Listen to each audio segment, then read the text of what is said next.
warahmatullahi wabarakatuh.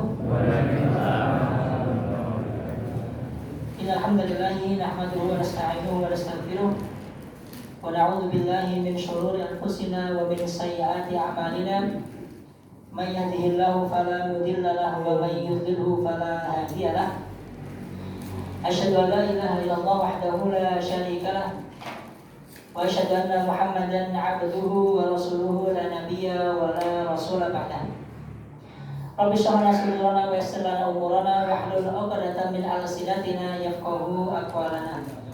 Bapak-bapak, Ibu-ibu, rahimakumullah, alhamdulillah pada kesempatan sore hari yang sangat istimewa ini Allah Subhanahu wa taala masih perkenankan kita semuanya untuk bertemu bertatap muka, kemudian menunaikan salah satu kewajiban kita sebagai seorang hamba, yaitu melaksanakan sholat maghrib secara berjamaah. Dan insya Allah pada kesempatan malam hari ini kita akan mendatangi kembali taman-taman surga sebagaimana yang disampaikan oleh Nabi Muhammad SAW, idza marartum bi riyadin min riyadil jannah farta'u. Wahai para sahabat, apabila kamu melalui taman-taman surga maka berdiamlah di situ, beristirahatlah, bercocok tanamlah. Kemudian para sahabat menanyakan, wa ma hiya riyadun min riyadil jannah, ya Rasulullah, apakah yang dimaksudkan dengan taman-taman surga? Padahal taman surga menika, swarga menika mlebeten nek sampun apa, Pak? Sedo nggih. Ini masih hidup kalau disuruh nyari taman surga. Kemudian beliau menjawab, taman surga yang dimaksudkan di sini adalah hilaqul dzikr, tempat majelis dzikr. Dzikr itu para ulama kita mengartikan sebagai apa? Majalisul ilm, majelis ilmu, tempat di mana dikaji ilmu di dalamnya, sehingga seseorang itu ketika melalui atau telah melangsungkan majelis, keluar dari majelis derajatnya lebih tinggi. Kalau dalam bahasa itu Pak, ada namanya jalasa yajlisu sama qa'ada yaq'adu atau yaq'udu. Bedanya apa? Kalau qa'ada itu ke bawah, rendah, dari atas kemudian duduk. Nah, tapi kalau misalkan jalasa yajlisu seperti ini, kita duduk, Mas ijlis, kita akan duduk di tempat yang lebih tinggi. Maksudnya apa nih Mas? Majelis itu membuat orang yang mengikutinya selesai kajian, selesai majelis, derajatnya lebih tinggi di hadapan Allah Subhanahu wa taala. Kenapa? Karena ilmunya bertambah, karena amalannya bertambah, karena kedekatannya kepada Allah juga semakin bertambah. Itulah kenapa majelis ilmu menika napa istimewa, dan sudah berkali-kali diingatkan dan memang perlu diingatkan setiap waktu terkait fadilah daripada majalisul ilm. Supados napa Mas? Supados kula kaliyan panjenengan menika bisa istiqomah. Sampai kapan niki masih sinarune ngajine? Dugi kapan niki Pak? Meninggal dunia. Kalau bahasa Imam Ahmad menika ma'al mihbarah ilal maqbarah, bersama dengan ilmu dari awal bisa nulis pakai pena sampai nyemplung ten makbarah niku kuburan. Jadi kita tuh ngaji belajar tidak ada habisnya sampai ajal datang. Bapak Ibu rahimakumullah, pembahasan pada kesempatan malam hari ini sangat menarik sekali. Tapi sepertinya melihat waktu yang ada tidak memungkinkan untuk kita bahas semua secara terperinci. Karena kalau kita membahas satu kisahnya mawon, itu ada hadisnya Anas bin Malik, sangat panjang sekali. Mungkin ini dugi subuh Pak, betul Pak? Wah sudah nih Pak. Wah tasik mas tak mulai. Jadi kita hanya ringkas mawon pembahasan mengenai dalaman isinya. Nanti Bapak Ibu sekalian bisa kemudian murojaah dan mengkaji kembali ketika membaca Al-Quran atau ketika panjenengan dengan handphone atau kajian-kajian yang lainnya karena terbatasnya waktu. Membahas mengenai tema Isra dan juga Mi'raj. Nabi Muhammad SAW diberikan kemuliaan oleh Allah Subhanahu wa taala dengan berupa diangkatnya menjadi nabi dan rasul. Tandanya beliau niki bukan manusia sembarangan. Dan dengan hadirnya peristiwa ini juga menunjukkan kedudukanipun Kanjeng Nabi di hadapan para nabi dan rasul yang lainnya. Ternyata beliau itu sangat tinggi sekali derajatnya. Maka sebutan Imamul Anbiya wal Mursalin itu memang benar adanya. Imamnya para nabi, imamnya para rasul. Dan pada kesempatan ini Nabi Muhammad SAW disebutkan dalam riwayatnya beliau menjadi imam di depan semua para nabi. Meskipun tidak ada jumlah bilangannya berapa nabi yang ikut secara spesifik jumlahnya, tapi hanya disebutkan nabi-nabi yang terkenal ternama, Nabi Ibrahim, Nabi Musa, Nabi Adam, Nabi Isa. Ini kan nabi-nabi istimewa. Ini ikut menjadi makmum Nabi Muhammad SAW. Maka pembahasan pada kesempatan malam hari ini kita akan coba bagi nih Bapak Ibu sekalian, itu tema Isra dan Mi'raj, yaitu kita akan membahas pada tema pra sebelumnya, kemudian ketikanya atau hari-harinya, kejadiannya, lalu kemudian pembahasan mengenai pasca. Kita akan ringkas mawon pembahasannya mengenai kejadian Isra dan Mi'raj ini. Tapi sebelumnya disclaimer rumiyin iki, kita membahas kajian ini bukan napa niku ngepasi Isra Mi'raj boten qadarul ngepasi. Jadi kita hanya meniatkan untuk mengkaji salah satu peristiwa yang sangat istimewa, yaitu peristiwa Isra dan juga Mi'raj.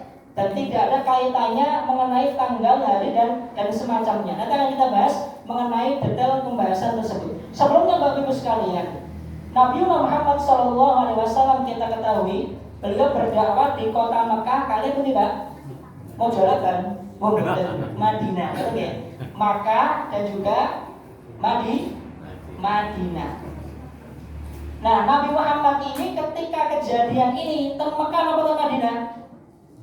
Tentu tidak mau jalan boten gue ten Mekah. Jadi kejadian ini terjadi ketika Nabi Muhammad SAW itu berada di kota Makkah. Tandanya apa? Nubuwah. Tanggal tahun setelah kenabian. Kalau kita mengenal Hijriyah, itu setelah beliau apa? Hijrah.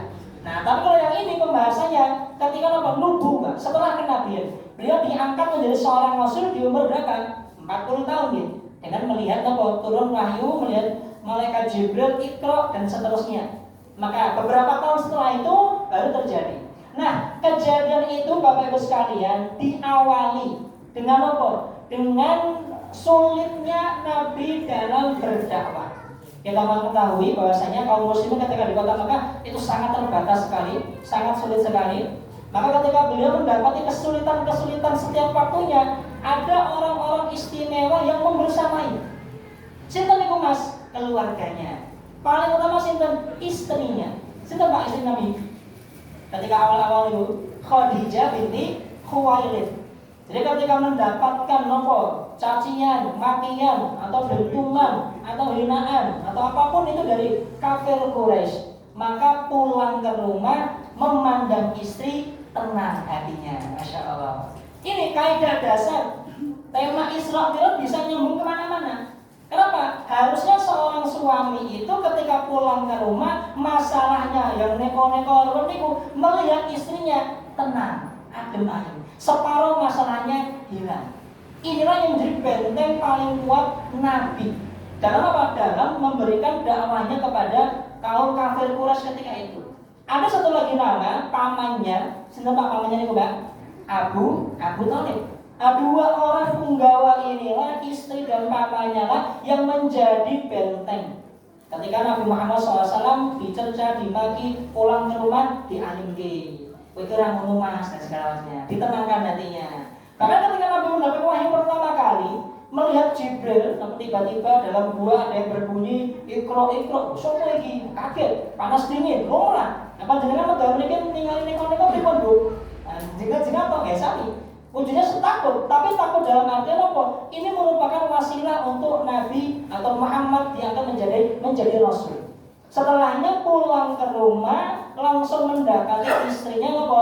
Zammiluni, zammiluni. Ayo dan dikemuli, ya, ditenangkan. Tenangkan hatinya, istrinya tidak bertanya banyak, disiapkan tempat terbaik untuk istirahat. Selesai tenang, kemudian Nabi cerita sendiri. Tadi itu bla bla bla bla bla bla bla bla. Nah, pada kesempatan ini, ketika kejadian ini, dua punggawa yang membela Nabi Muhammad SAW ini wafat. Apa Bu? Wafat, meninggal dunia. Tepatnya pada tahun ke-10 kenabian. Tahun itu Pak, 10 kenabian. Bukan hijrah ya, 10 kenabian. Makanya para ulama itu berselisih pandang mengenai kapankah terjadinya Isra Mi'raj. Sampai puluhan pendapat, 11 sampai lebih banyak sekali.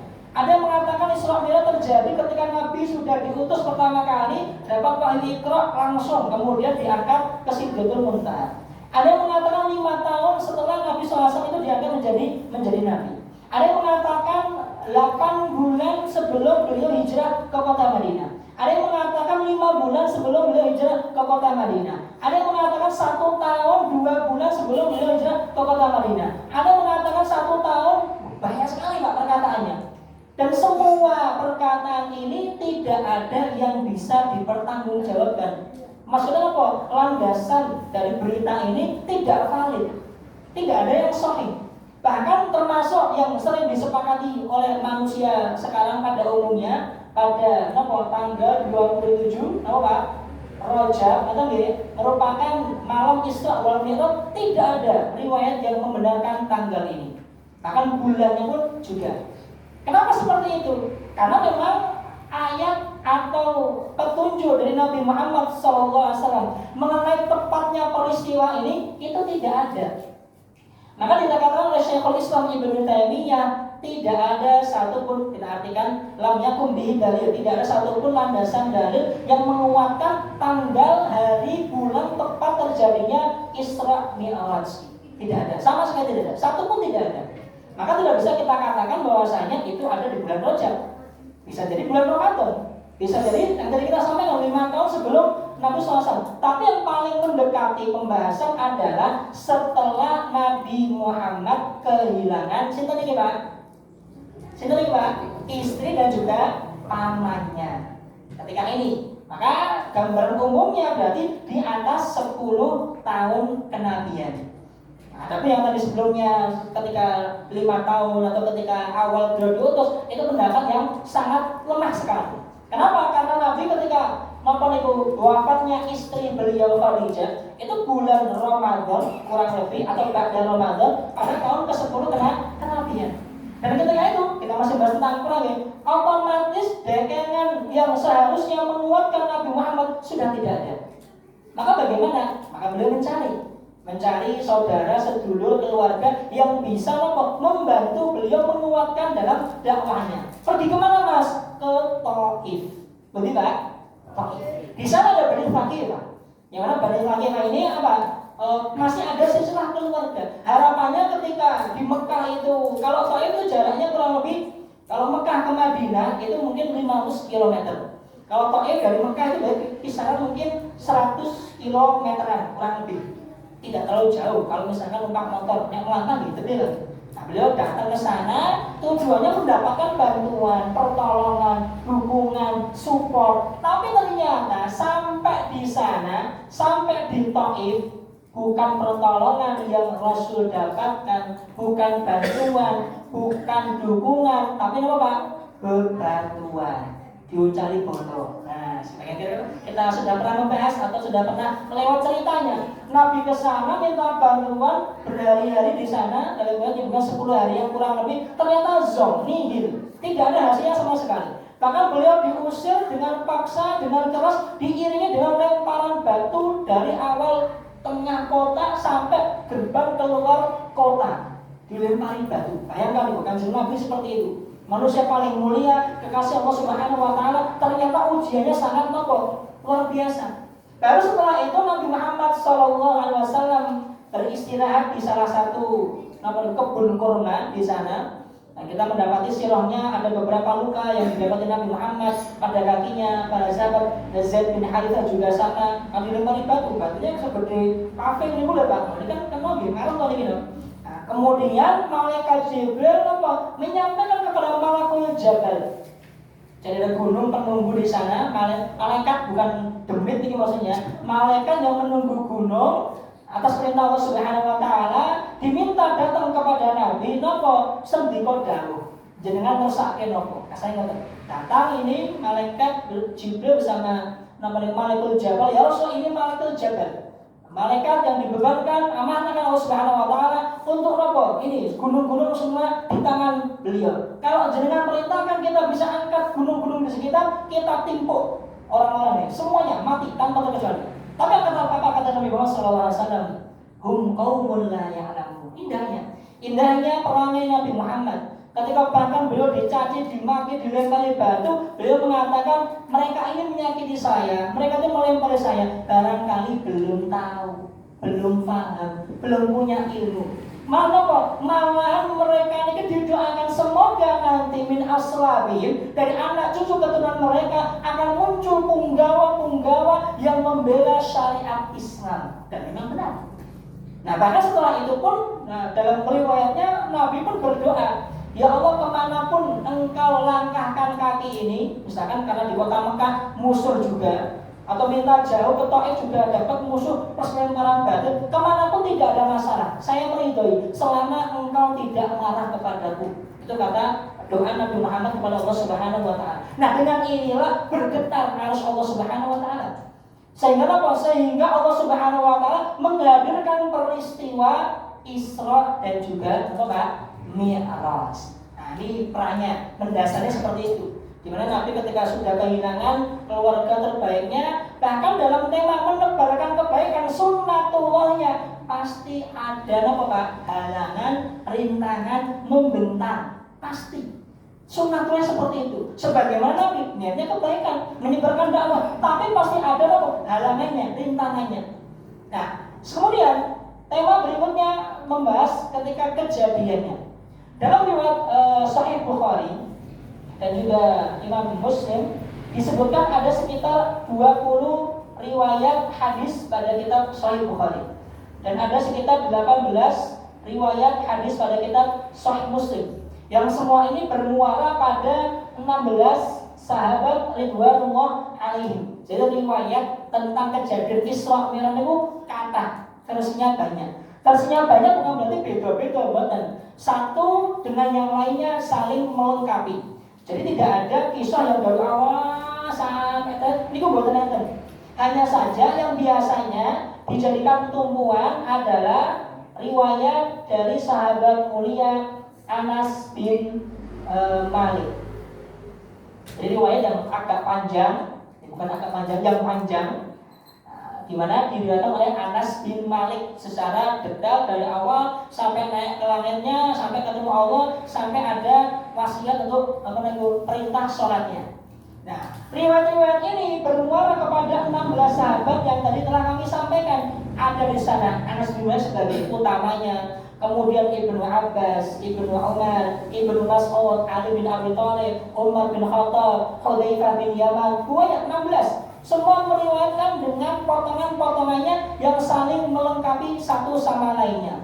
Secara gambaran umumnya, ketika Nabi Muhammad SAW berada di rumahnya, jadi kalau panjenengan itu terpundi, Mekah, kemudian mau masuk Ka'bah itu, biasanya akan mendapati ada jam agung. Kok nanti Mekah dereng, Pak? Kok dereng? Kita berdoa bersama-sama. Allah, semoga Allah mudahkan kita semuanya untuk mengunjungi Baitullah hajjan wa umratan. Allahumma amin. Baik. Nah, di sana nanti panjenengan akan mendapati gate bawah namanya gate Nabi. Nah, gate Nabi ini adalah rumahnya dulu beliau. Nah, dekat dengan apa? Dengan jam apa ini Pak? Jam gadang gitu.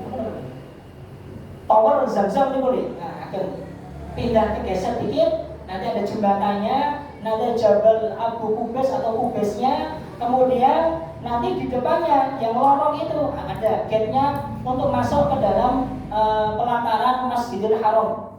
Itu rumah Nabi SAW. Nah, riwayat disebutkan ketika Nabi berada di rumahnya, tiba-tiba mak jegagi turun. Siapa? Malaikat Jibril. Membawa apa? Membawa buruk. Atau buruk apa ini? Buruk ini yang digambarkan ada seperti hewan layaknya keledai, tapi tidak sekecil keledai, tapi juga tidak sampai sebesar kuda. Itu gambarannya.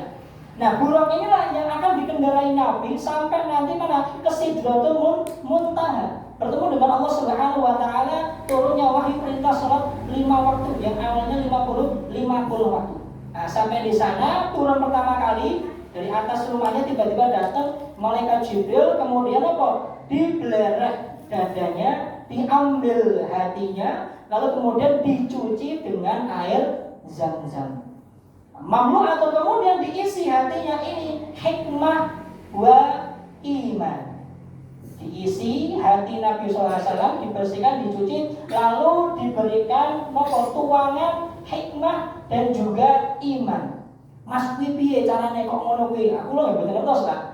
Ini bagian dari keimanan. Makanya tema kisah seperti ini, bab-bab ghaib ini, tugas kita sebagai seorang hamba beriman, mempercayai. Jadi kalau bisa kita boleh sempilkan sedikit dulu, bagaimana sikap seorang muslim mendapati perkara-perkara gaib yang seperti ini. Pertama adalah menerima mengenai kabar tersebut. Yang kedua, mengimani kebenarannya. Dan yang ketiga, tidak menolak atau tidak mengubah sesuai dengan kejadian nyatanya. Jadi ketika mendapati perkara-perkara gaib, seorang muslim itu harus menerima. Iya, memang terjadi itu. Kemudian beriman bahwasanya itu memang benar-benar terjadi. Terlepas dari kapan terjadinya, bagaimana, memang khilaf. Tapi kenapa tidak dihadirkan ilmunya oleh Allah Subhanahu wa taala? Karena esensinya bukan tentang tanggal berapa atau kapan waktunya. Esensinya peristiwanya. Kamu harus pahami bahwasanya Nabi Muhammad Nabi yang mulia, maka kita perjalankan Isra dan juga Mi'raj. Itu esensinya. Kapannya, waktunya, dan neko-neko berkaitan dengan kejadian aslinya bagaimana di hari apa, itu tidak penting. Nah, beberapa pun Quran juga menyimpulkan beberapa orang perangai tidak disebutkan namanya, tapi disebutkan kerjaannya atau kezalimannya. Fir'aun misalkan. Fir'aun itu nama atau julukan, Pak? Julukan. Faraon itu kan pemimpin Mesir setelah Nabi Yusuf lama, kemudian diganti kepemimpinan dan seterusnya, muncullah Fir'aun. Tidak penting namanya siapa. Tapi yang Allah ingin hadirkan gambaran, kowe iki nek dadi napa niku penguasa, ya jangan seperti Fir'aun. Jadi ada esensi-esensi yang ingin digambarkan Al-Quran kepada kita semuanya.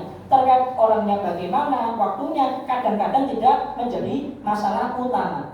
Makanya kaidah dasarnya dituangkan dalam surat Yusuf ayat paling terakhir 111. Laqad kana lakum fi qasasihim ibratun li ulil albab. Telah kami jadikan pada cerita-cerita yang ada dalam Al-Quran adalah pelajaran. Tapi pelajaran ini li ulil albab, bagi orang yang berakal, bagi orang yang mau mikir, bagi orang yang pintar saja. Maka haditha yuftara walakin tasdiqal ladzi baina yadai. Cerita ini bukan cerita akus-akusan. Cerita ini bukan cerita asal-asalan, tapi memang benar adanya. Kemudian tasdik, pembenaran atas apa yang Allah turunkan dari kitab-kitab samawi atau berita dari para nabi-nabi terdahulu. Tasdik, tafsir, penjelas kulli syai', penjelasan mengenai berbagai macam hal. Hudan, petunjuk, rahmat. Nah, ujungnya adalah liqaumin yu'minun, bagi orang-orang tandingannya muslim itu apa? Mukmin yang percaya saja. Nek ora percaya pun tidak akan mendapatkan faedahnya. Maka pertama kali ketika mendapatkan kisah ini, ya kita mengimani, kita meyakini adanya itu, terjadinya, sambil kita menggali hikmahnya. Ini menjadi kesalahan dari kita dalam mempelajari sirah. Sirah itu anggapannya hanya sekedar kisah dulu masa lalu lewat, dan biasanya dan sekolah-sekolah itu pelajaran sejarah itu paling Pak? Membosankan. Betul nggih? Pasti sing turu paling akeh, sing paling tugas ra digarap ya iki, sing ra digagas ra digatake mesti pelajaran sejarah. Kenapa seperti itu? Karena esensi mengajarkannya salah.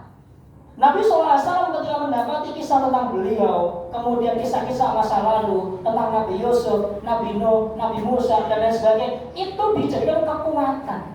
Kekuatan oleh Nabi Muhammad menyongsong dakwah yang lebih syadid lagi. Misalkan membaca tentang Nabi Nuh alaihi wassalam. Nabi Nuh menikah Bapak Ibu sekalian, abdan syakur, hamba yang paling bersyukur. Beliau ini berdakwah 950 tahun. Monggo bayangin berapa lama itu.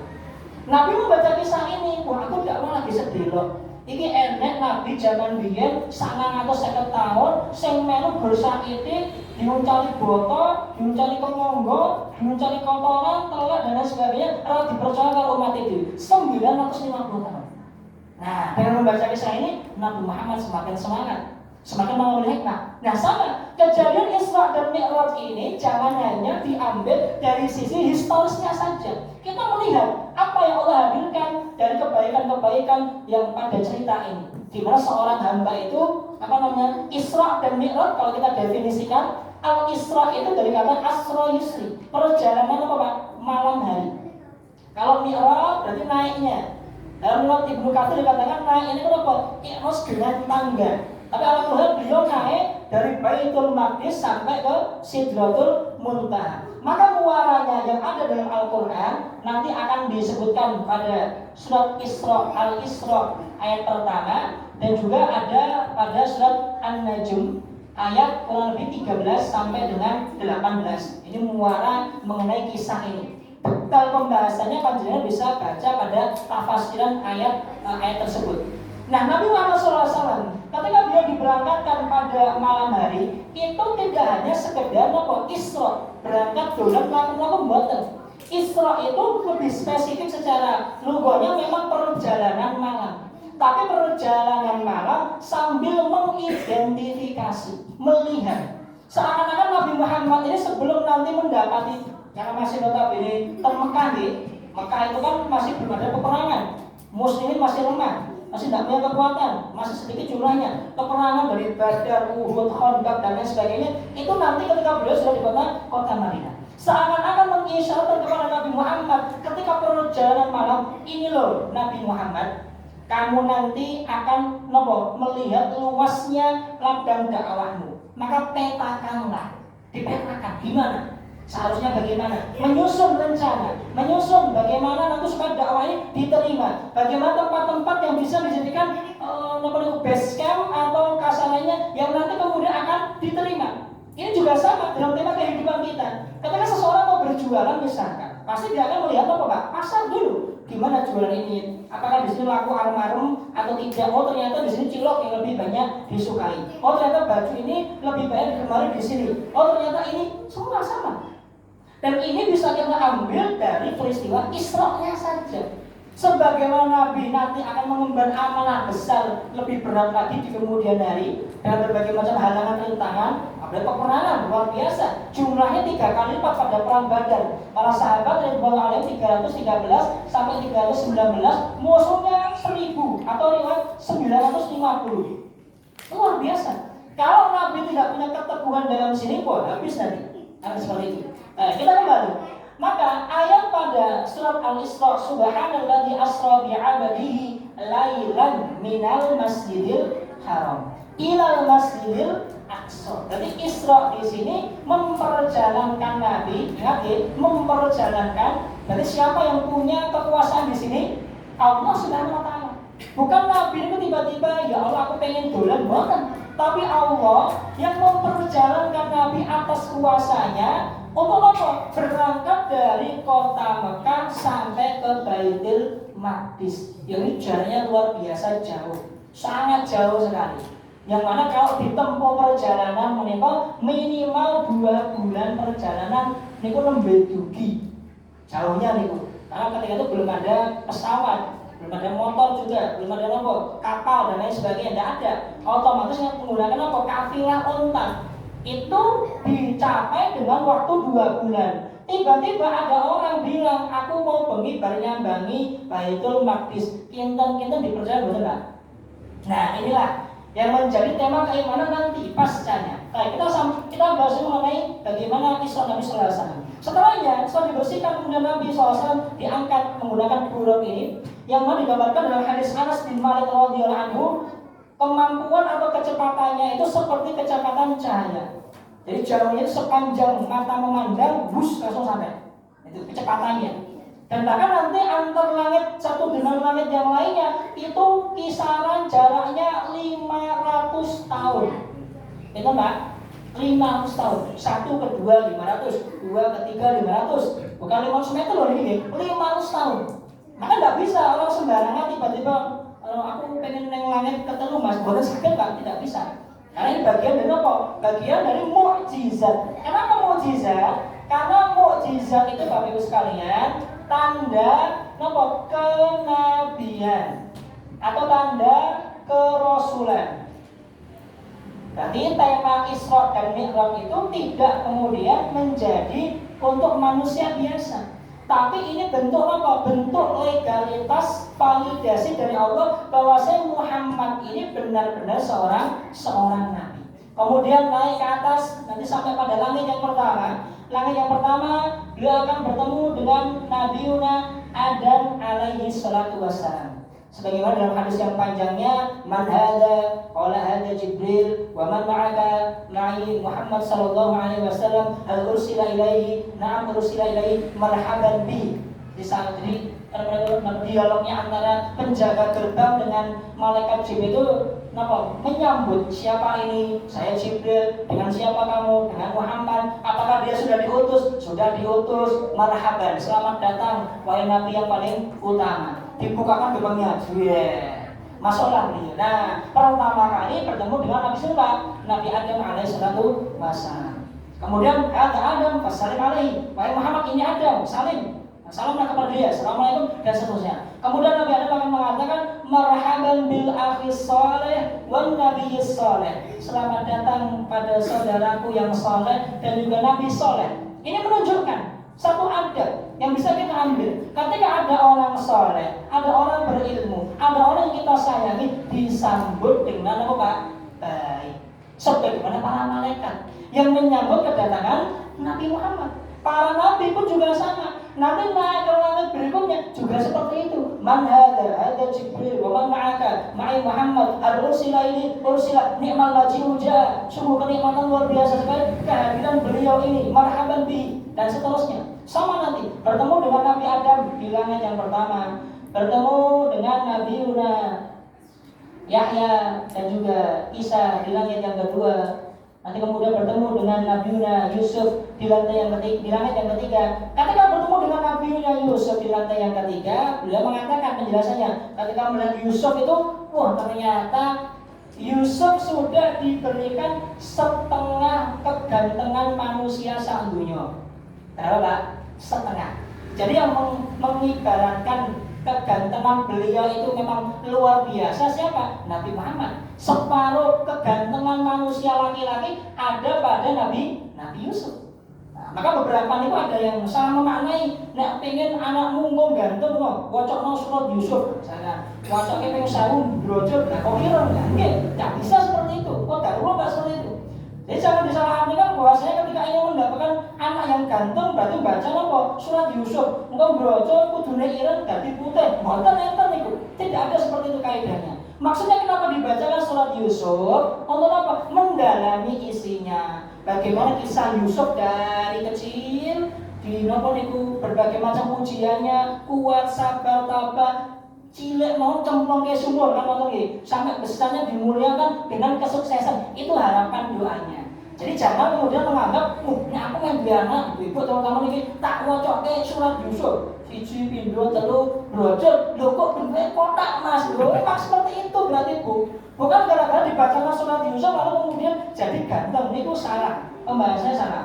Dan kemudian naik ke lantai 4, ke lantai 5, ke lantai 6, ke lantai 7. Kita singkat mohon kata batas waktu bertemu dengan para nabi-nabi utusannya. Dari mulai Nabi Idris, Nabi Harun, kemudian Nabi Musa alaihissalam, lalu bertemu dengan di lantai atau langit yang ketujuh dengan Nabi Ibrahim alaihissalam. Ada abuka, ini bapakmu, salam ilaihi. Dan semua nabi yang tadi kami sebutkan itu menyambut marhaban bil akhis saleh wan nabi saleh. Bayangkan para nabi yang istimewa juga, yang kedudukannya tinggi juga. Bahkan Nabi Ibrahim pun disebutkan sebagai apa? Khalilur Rahman, kekasih pun sinten Gusti Allah Subhanahu wa taala. Tapi ketika mendapati baginda Nabi Muhammad SAW, marhaban, selamat datang wahai anakku yang saleh, bil ibni saleh wan nabi saleh. Ini menunjukkan kaidah dasar kepada orang yang berilmu, kepada orang yang punya derajat keilmuan lebih tinggi, kita harus memuliakan. Sebagaimana para nabi-nabi terdahulu juga memuliakan Nabi Muhammad Sallallahu Alaihi Wasallam. Lalu bersama dengan Ibrahim, Nabi Ibrahim naik ke atas Sidratul Muntaha menghadap Allah Subhanahu Wa Taala. Dan kita tahu wahyu yang turun pada kesempatan itu ada apa? Perintah untuk menjalankan apa Pak? Sholat berapa kali Pak? 50 waktu, Masya Allah. Kalau misalkan 50 waktu kita tunaikan itu berapa Pak? Wah, ini berat sekali. Perintah sholat 50 waktu yang diterima oleh Nabi Muhammad Sallallahu Alaihi Wasallam. Tentu ketika disampaikan itu ya sami'na wa ata'na, perintah Allah Subhanahu Wa Taala. Tapi kemudian turun. Ketika di langit yang ke-6, tadi ada siapa? Nabi Musa alaihi salatu wassalam, tanpa diminta, tanpa isyarat untuk memberikan nasihat, langsung menyampaikan, wahai Muhammad, apa perintah Allah kepadamu? Saya diperintahkan oleh Allah Subhanahu Wa Taala bagi umatku sholat 50 waktu. Balik, kembali ke Allah, minta keringanan. Sesungguhnya inna ummataka la tutiku dzalik, minta keringanan. Kenapa diminta keringanan? Karena umatmu pasti tidak akan mampu. Langsung itu Pak, Nabi Musa tanpa dimintai keterangan, dimintai nasihat, bertanya, apa yang Allah wajibkan bagi umatmu? Allah mewajibkan sholat 50 waktu. Balik, minta sama Allah keringanan. Umatmu mengerjakan 50 waktu sholat tidak akan mampu. Terus Pak? Nah jelas nih. Lima waktu tahun bolongnya kata, apalagi 50 waktu bulannya sing sholat monggo. Apalagi muadzine muat niku, Allah Pak. Itu dengan Allah Subhanahu Wa Taala. Artinya dalam riwayat hadisnya menyebutkan ada pengurangan 10, ada menyebutkan pengurangan separuhnya. Intinya adalah sampai akhirnya keringanan itu menjadikan yang sebelumnya sholat 50 waktu menjadi bintang 5 waktu saja. Tapi bukan berarti 5 waktu ini alhamdulillah adalah apa? Seperti amal biasa dikali 10 kebaikan maka jadi 50, tidak. Mengerjakannya 5 waktu tapi pahalanya 50 waktu. Itu rahmat dari Allah Subhanahu Wa Taala. Jadi kalau menjelang mengerjakan sholat 5 waktu itu sama saja mengerjakan 50 waktu. Bahkan sudah jadi 5 datang kepada Musa sama. Berapa jadinya? 5. Umatmu gak akan mampu. Saya sudah punya Bani Israel sebagai apa? Percobaannya. Ini menunjukkan bahwa saya apa? Ilmu bernama pengalaman. Nabi Musa punya berapa? Bani Israel. Kurang apa nopo? Diselamatkan dari Fir'aun, dibebaskan dari nopo niku sungai laut merah itu. Kemudian diturunkan kenikmatan demi kenikmatan. Ternyata apa? Nggih kufur. Ternyata apa? Malah menjadikan apa? Nopo niku patung anak sapi disembah dan sebagainya. Padahal sudah begitu muliakan. Maka ketika Nabi Muhammad SAW mendapati 5 waktu sholat yang diwajibkan, langsung Nabi Musa masih mengatakan, tidak akan mampu. Umatmu tidak akan mampu 5 waktu. Umat saya dulu Bani Israel itu dibebankan lebih sedikit daripada itu. Kuwi yo ora iso. Balik meneh, jaluk meneh keringanan. Tapi kata Nabi Muhammad SAW kemudian merasa malu untuk menghadap Allah Subhanahu Wa Taala kesekian kalinya, akhirnya ana raditu bihada, saya meridhoi ini Insya Allah 5 waktu ini sudah cukup sebagai kewajiban kaum muslimin. Ini menunjukkan sholat yang kita lakukan itu adalah perintah yang sangat istimewa. Kalau perintah-perintah yang lainnya, misalkan puasa Ramadan atau haji misalkan atau zakat, Rasul hanya diberikan wasilah, diturunkan ayat, diberikan petunjuk, kamu amalkan ini. Atau kutiba alaikumusiyam, ada ayat Quran berbunyi ya, maka itu nggih gambarannya nih. Tapi ketika tema sholat ternyata kok berbeda.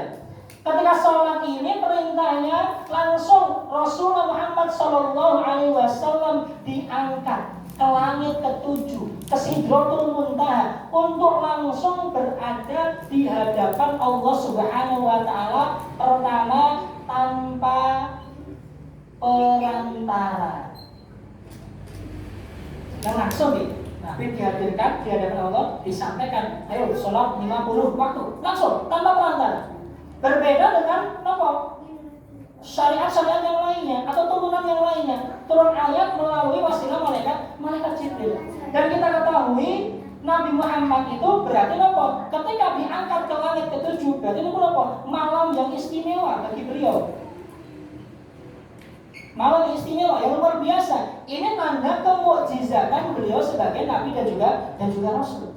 Dan ketika itu juga diturunkan atau diwajibkan di tempat tertinggi yang bisa manusia mencapainya, Sidratul Muntaha. Dan hanya beliau, tidak ada orang setelahnya. Jadi manusia kalau masih hidup ya itu puncak tertingginya sampai ya ini Nabi Muhammad ini di tempat yang paling tertinggi. Nah, kemudian berikutnya adalah yang tadi 50 waktu diwajibkannya, lalu diberikan keringanan 5 waktu, tapi seperti mengerjakan 50 waktu.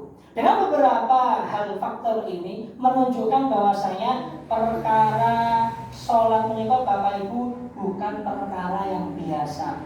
Allah Subhanahu Wa Taala sangat mencintai ibadah ini. Allah Subhanahu Wa Taala sampai perlu menghadirkan nabinya, rasulnya langsung di hadapannya untuk menerima perintah ini. Berarti menunjukkan apa? Menunjukkan amalan sholat itu bukan kaleng-kaleng. Amal sangat penting sekali. Pembeda keimanan seorang hamba dia edan sholat.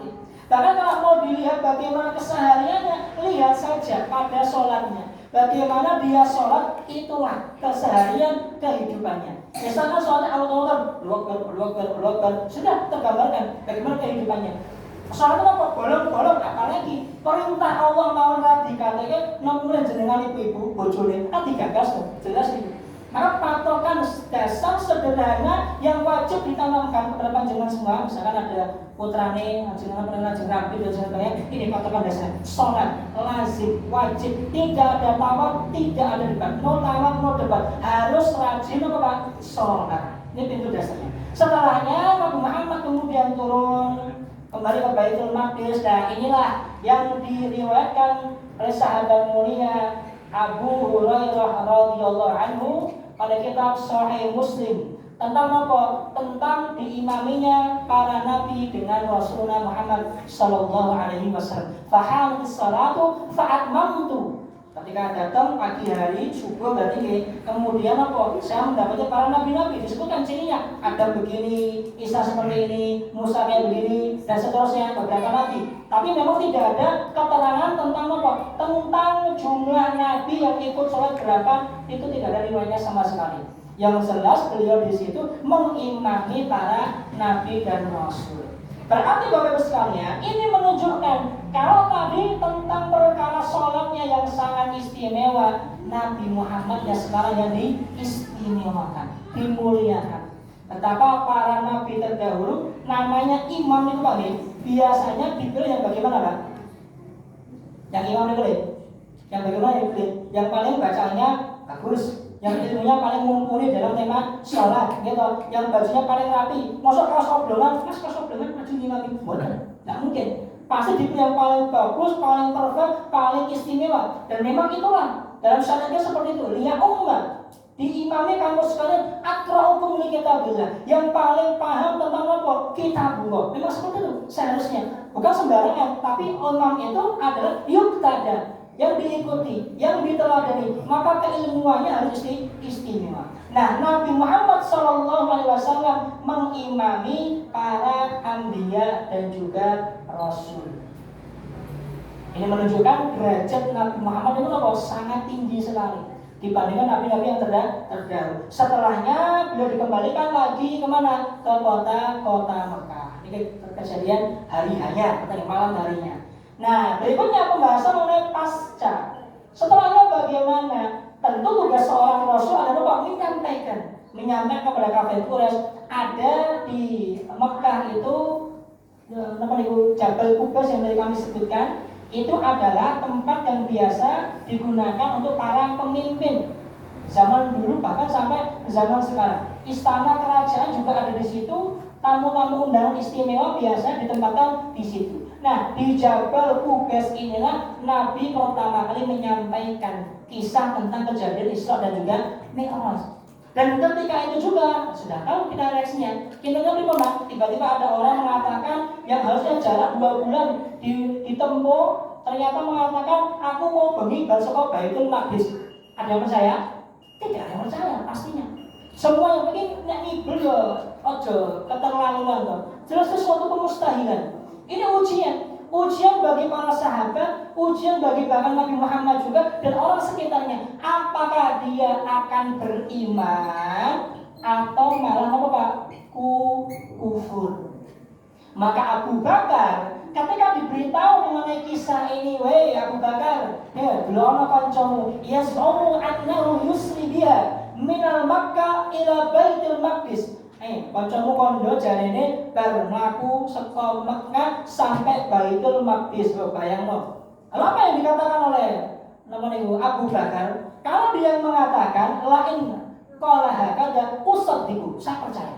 Langsung, tanpa ada tedeng alih-alih, tanpa ada bilangan apa-apa, langsung kalau Muhammad yang ngomong saya percaya. Usaddiquhu, iya saya percaya. Bahkan kalau misalnya ab'adu min dzalika, maksudnya kalau peristiwanya jauh lebih sangat daripada itu, saya akan langsung percaya. Makanya beliau dijuluki dengan apa? As-Siddiq, yang mempercayai Nabi langsung tanpa ada perantara. Oh, itu Nabi Muhammad yang mengatakan, saya akan percaya. Nah, ini menunjukkan bahwasanya para sahabat ketika itu diuji. Apakah dia akan percaya dengan kisah Nabi Muhammad ini atau tidak? Ini menunjukkan keimanannya kepada Rasulullah Shallallahu Alaihi Wasallam. Apakah dia mengimani tasdiqu fima akhbar, mengimani setiap apa yang disampaikan oleh beliau, atau atu fima amar, menerima segala perintah yang beliau sampaikan, al-istinabu amanah an wazajar, menghindari menjauhi segala larangan yang beliau sampaikan, kemudian al-ibadatu bima syara', apakah dia beribadah dengan dicontohkan Nabi Muhammad Shallallahu Alaihi Wasallam. Maka dari sini Bapak Ibu sekalian akan terpetakan siapa saja yang percaya kepada Nabi Muhammad dan tidak. Siapa saja yang akan mengimani beliau dan membantu dakwanya, atau siapa-siapa yang kufur berpaling.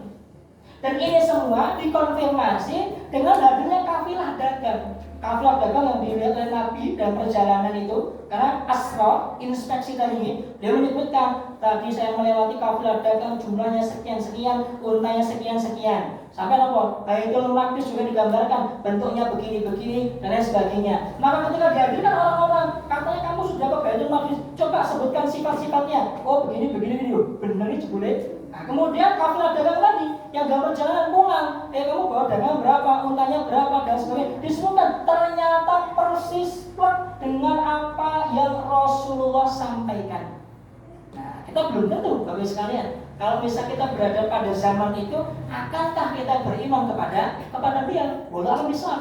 Maka Bapak Ibu sekalian, tema Isra dan Mi'raj ini memang tidak bisa kita gambarkan secara mendetail dari awal sampai dengan terakhir karena memang terbatasnya waktu.